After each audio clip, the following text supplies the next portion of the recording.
Hello, good morning mga ka-Happy Travel. So ngayon pag-uusapan natin paano po ba tayo ma-avail yung ating package.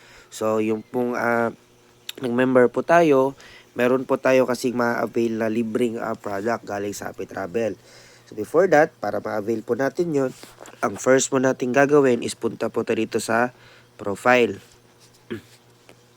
Ayan.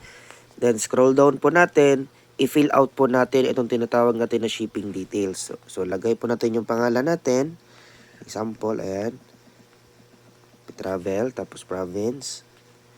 So make sure po na complete po yung address natin para hindi po tayo magka-problema sa delivery. Ayan. Okay, so click po nyo sa submit. Ayan. Successful na po siya. Ayan. So nakalagay na po. Hindi nyo na po siya ma-edit ulit. So make sure po natin na tama po yung shipping details na ilalagay ho natin.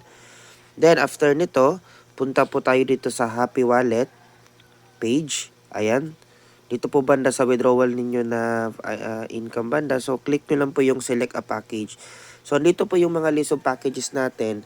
Kung ano po yung product po na itatry po natin. So example, click natin itong charcoal soap. So submit nyo lang po yung package. Ayan. So ganyan lang po kadali. So hintayin nyo na lang po na darating po sa inyo yung inyong product. At meron lang po itong charges sa delivery. Siguro hindi naman siya abot ng 100 pesos. Deliver po tayo via GNT. So, yun lang po at maraming salamat.